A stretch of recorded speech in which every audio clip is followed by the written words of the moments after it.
कश्मीर में आतंकवाद के खिलाफ ताबड़तोड़ रेड्स। क्या कश्मीर में फिर आतंकी हो रहे हैं एक्टिव?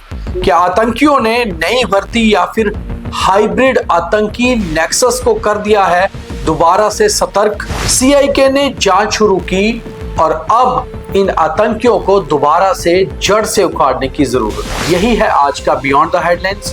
पूरा देखिए और शेयर कीजिए। 22 जुलाई और 29 जुलाई 2026 इन 2 दिनों में कश्मीर में एक बार फिर से आतंकी हमले होते हैं। 22 जुलाई को हुए आतंकी हमले में अनंतनाग में आतंकी एक जम्मू कश्मीर पुलिस के हेड कांस्टेबल को निशाना बनाते हैं, पॉइंट ब्लैंक से उन पे गोली चलाते हैं और वो उस समय स्पेशल ऑपरेशन ग्रुप एसओजी में तैनात थे, श्री अमरनाथ यात्रा ड्यूटी पर। दूसरा हमला होता है एक ईंटों के भट्ठे के पास, जहां पर आतंकी निशाना बनाते हैं 2 बाहरी मजदूरों को, सिलेक्टिव किलिंग। ये दोनों घटनाओं की जिम्मेवारी टीआरएफ यानी कि द रेजिस्टेंट फ्रंट ने ली है, जो पाकिस्तान से ऑपरेट होने वाले लश्कर-ए-तोयबा आतंकी संगठन का ऑफशूट है। खैर, ये जानकारी तो आप सबके पास होगी, मगर अब कश्मीर में काम कर रहे सुरक्षा बलों, जम्मू कश्मीर पुलिस और बाकी एजेंसियों की चिंता ये है कि क्या दोबारा से एक नया आतंकवाद कश्मीर में शुरू हुआ है। पहलगाम हमला 22 अप्रैल 2025 को हुआ था और उसके बाद एनआईए से लेकर सीआईए तक और जम्मू कश्मीर पुलिस से लेकर उनके खास विंग काउंटर इंटेलिजेंस कश्मीर तक ने बहुत काम किया था आतंकियों को जड़ से उखाड़ने के लिए। हालांकि बहुत सारे ओजीडब्ल्यूज को, स्लीपर सेल को भी पकड़ा गया था, मगर उसके बाद से कहीं ना कहीं ऐसा लगना शुरू हुआ था कि अब नई रिक्रूटमेंट आतंकवाद में नहीं हो रही और शायद कश्मीर एक शांतिपूर्ण तरीके से आगे बढ़ रहा है।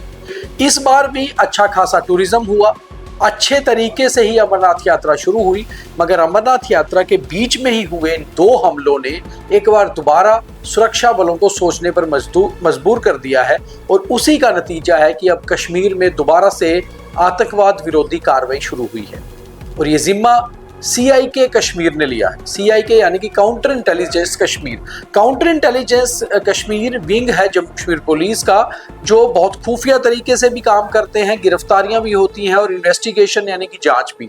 काउंटर इंटेलिजेंस कश्मीर ने आज जो रेड्स की हैं कश्मीर में, 3 जगह रेड हुई हैं, अनंतनाग में, शोपियां में और बारामूला में। मगर जो अनंतनाग के हिल्लर गांव है, एक शाहबाद में पड़ता है, वहां से एक घर से 2 इलेक्ट्रॉनिक डिवाइस भी मिले हैं।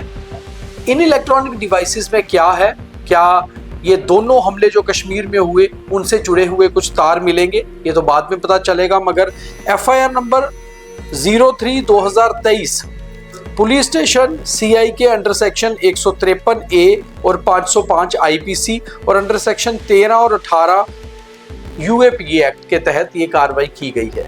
मगर जो हमारे सूत्र बताते हैं, जो सोर्सेज बताते हैं, उनका कहना है कि ये कार्रवाई दरअसल इसलिए की गई है कि हाल ही में हुए हमलों में एक बात साफ हुई थी कि नई रिक्रूटमेंट यानी कि नए आतंकियों ने ये कार्रवाई की है। और बड़ी बात यह है कि तकरीबन कश्मीर में हमने पहले शुरू के 2022, 23, 24 के सालों में देखा है कि जो सिलेक्टिव किलिंग उस समय हुई थी, वो सिलेक्टिव किलिंग दरअसल नए आतंकियों ने की थी, यानी कि हाइब्रिड टेररिस्ट। ये हाइब्रिड टेररिस्ट वो होते हैं जो अमूमन जिनके ऊपर ज्यादा मामले दर्ज नहीं होते, अपना वो काम कर रहे होते हैं, मगर उन्हें कोई असाइनमेंट और टारगेट दिया जाता है, साथ में पैसा और वेपन दिया जाता है। वो टारगेट करने के बाद वेपन वापस करते हैं और फिर आम जिंदगी में मेन स्ट्रीम में आ जाते हैं। ये बेहद खतरनाक होते हैं हाइब्रिड टेररिस्ट, क्योंकि वो पूरी तरह से इलेक्ट्रॉनिक तरीके से टच में होते हैं अपने आकाओं के साथ। असाइनमेंट मिलता है, वो अंजाम देते हैं और फिर वापस मेन धारा में आ जाते हैं। इसी चीज को खोजने के लिए अब सीआईके काम कर रही है और सीआईके के साथ जम्मू कश्मीर पुलिस का एग्जीक्यूटिव विंग और उसके साथ काफी सारी बाकी एजेंसियां भी इन चीजों पर काम कर रही हैं। उसके साथ साथ काम करने में जो एक स्टेट इन्वेस्टिगेशन एजेंसी थी, जो ऑलमोस्ट एनआईए की तरह काम करती है, उन्हें भी जिम्मेवारी दी गई है कि कश्मीर में ये चीज पता कराई जाए कि क्या नई रिक्रूटमेंट आतंकवाद में हुई है और अगर हुई है किन किन इलाकों में हुई है, ये लोग कौन हैं। क्योंकि ये दोनों हमलों के बाद करीबन 400-500 OGW ओवरग्राउंड वर्कर और स्लीपर सेल के लोगों को गिरफ्तार किया गया था। गिरफ्तार तो नहीं, उन्हें डिटेन किया गया था पूछताछ के लिए। हिरासत में लेकर जो पूछताछ में सामने आया है उससे पता लगता है कि दोबारा से आतंकी एक्टिव होने की कोशिश कर रहे हैं और ये 2 हमले इस बात का अलर्ट है कि कहीं ना कहीं नई रिक्रूटमेंट हो रही है।